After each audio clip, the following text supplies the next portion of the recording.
চাঁদপুর থেকে কিছু ভক্ত একবার বারোদিতে বাবার আশ্রমে এসে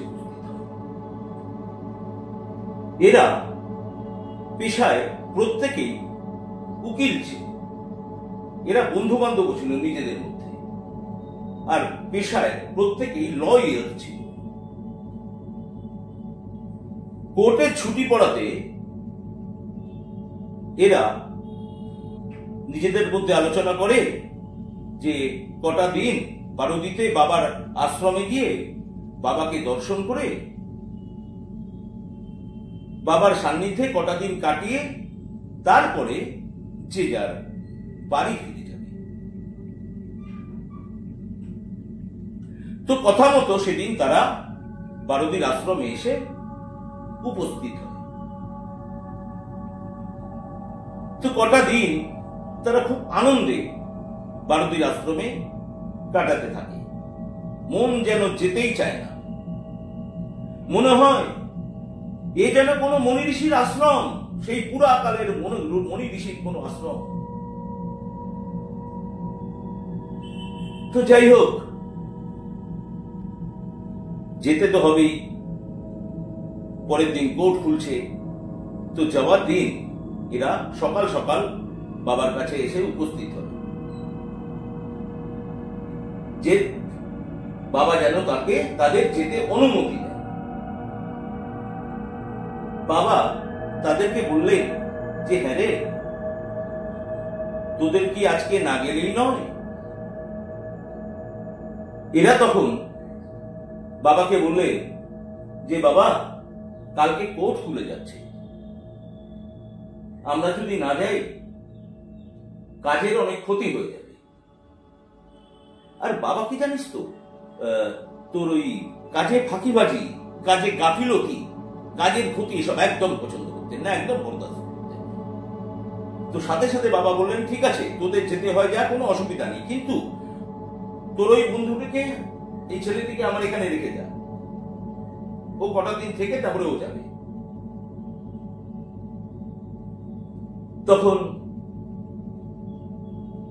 উকিল বাবুরা তো বাবার ভক্ত ছিলেনই, বাবার আদেশ মনে করে তার ওই বন্ধুটিকে ওই আশ্রমে, বাবার আশ্রমে রেখে তারা নিজেদের চাঁদপুরের দিকে রওনা হয়। ওই বন্ধুটাও আনন্দ করে থেকে যায়। বন্ধুটা ভাবে যে বাবা যখন আদেশ করেছে, নিশ্চয়ই বাবার হয়তো কোনো দরকার আছে, পরে আমরা জানতে পারবো। তো বন্ধুটাও থেকে যায়, তার কাজের ক্ষতি আর মনে থাকে না, উনি ভাবে ও বাবাই সামলে নেবেন। বাবার উপর এতই ভরসা বাবার ভক্তদের। তো ওর বন্ধুরা যাওয়া কিছুক্ষণের মধ্যে সেই উকিল বাবু প্রচন্ড অসুস্থ বোধ করতে থাকে, প্রচন্ড অসুস্থ হয়ে পড়ে, প্রচন্ড অসুস্থ বোধ করতে থাকে। সেই দিনই তার কলেরা ধরা পড়ে, সেই দিনই তার কলেরা ধরা পড়ে। বাবার কৃপায়, বাবার আশীর্বাদে গোয়ালিনী মা অক্লান্ত সেবা শুশ্রূষায় সেই উকিল বাবু কয়েকদিনের মধ্যে সেই কলেরা থেকে মুক্তি পান। সাক্ষাৎ মৃত্যুর হাত থেকে বাবা সেদিন সেই উকিল বাবুকে রক্ষা করেন। জানিস মা, সাক্ষাৎ মৃত্যু কেন বললাম? যে সময়কার কথা আমি তোদের বলছি যে সময়কার কথা, সেই সময় কলেরার টিকা আবিষ্কার হয়নি। সেই সময় কলেরার টিকা মানে ভ্যাকসিন এখনকার দিনে যাকে বলা হয়, সেই টিকা আবিষ্কার হয়নি। সেই সময় যদি কাউর কলেরা হতো, তার মৃত্যু 100% ছিল। শুধু তাই নয়, গ্রাম কে গ্রাম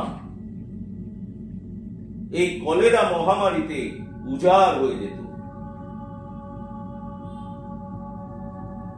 তখন সুস্থ হবার পর উকিল বাবু বুঝতে পারেন সেদিন বাবা কেন তাকে বারদির আশ্রমে থেকে যেতে বলেছিলেন। বাবা চরণে লুটিয়ে পড়েন। সুস্থ হয়ে বাড়িতে ফেরার পর ওনার আত্মীয় স্বজন, পরিবার বর্গ, আত্মীয় স্বজন, বন্ধু বান্ধব, চেনা শোনা, চেনা পরিচিত অপরিচিত সবাইকে বলতে থাকেন যে বাবা তাকে কিভাবে এই সাক্ষাৎ মৃত্যুর হাত থেকে বাঁচিয়েছে।